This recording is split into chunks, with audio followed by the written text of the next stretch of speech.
Hey everyone, in this example we're going to derive a formula for the coefficient on the term x to the power k in the expansion, the binomial expansion of this term, x plus 1 over x to the power 100, the whole thing to the power 100, where k is an integer.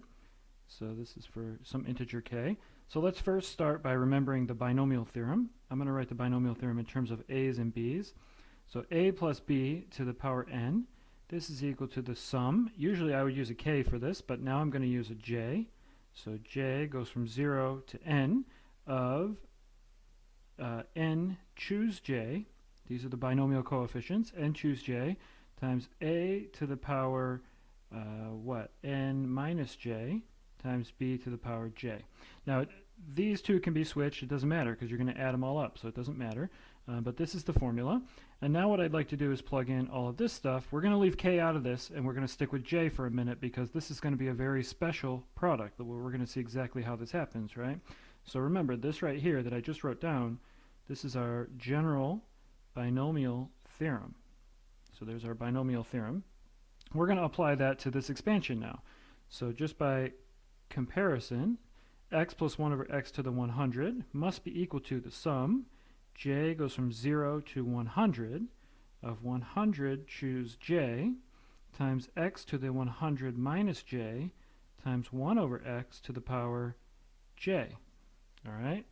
And so notice what's happening here. We've got 100 minus j, we've got 1 over we've got 1 over x all to the power j.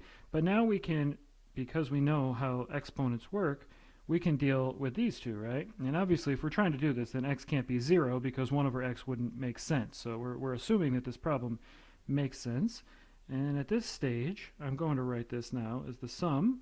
J goes from 0 to 100 of 100 choose j, right? And I'm going to break this up. So that when you have a negative exponent up here, that goes to the bottom, right? So this becomes, I'm going to write it as a fraction, x to the 100 over x to the power j times this one, same deal. This power distributes, but this will be 1 over x to the power j. All right. And now these are multiplied together straight across, so this becomes x to the power 2j. Right? So now we have sum. J goes from 0 to 100.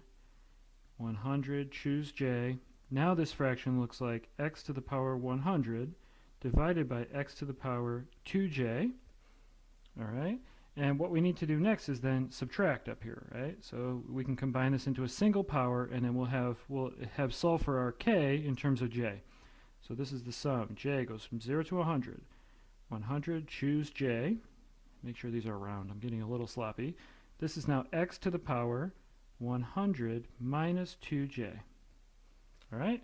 So at this stage, we are going to set this equal to k. All right, set this equal to k and see what happens. So first of all, what do we notice about this k? So we set our k. This is the only possibility of an exponent, right? So k is equal to 100 minus 2j. This can be rewritten as 2 times 50 minus j, right?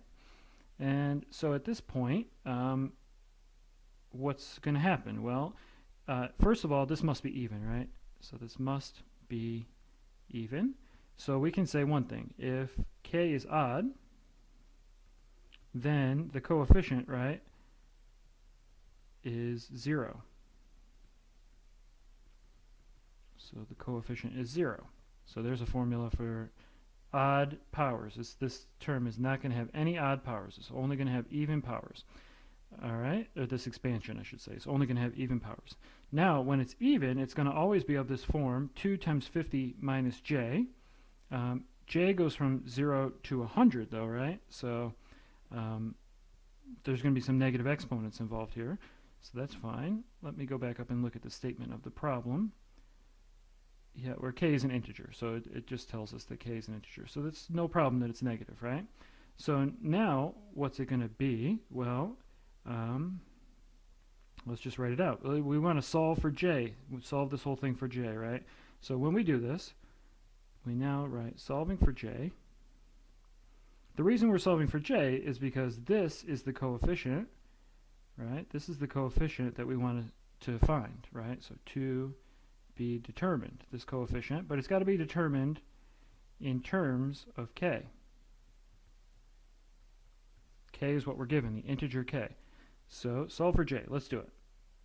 Now, this is going to be, well, k is equal to 100 minus 2j. So this means that 2j is equal to 100 minus k, right? And we already know k must be even, right? So let's start with this. So if k is even, then we do this. So now we've got that j is equal to 100 minus k over 2. Alright, and so that's exactly what we're going to plug in up here. Now, yeah, so when j is positive, this thing, so what do we have for a range of the k here? The possible values of k. This is going to go from negative 100 to 100, evens only, right? So the range of our k is negative 100 to 100, evens only. Alright, and so this makes perfect sense then, and so we obtain this formula, right, that the coefficient, let's just call it c sub k is equal to 100, choose this number, right?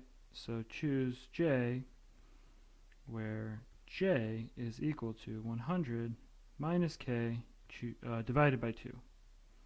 So we don't need these parentheses. So divided by 2. Alright, and that will do it. So that'll go from 0 up to 100. That'll be how that varies. So 0 up to 100 is exactly what we want, and there's our formula for the coefficient c sub k.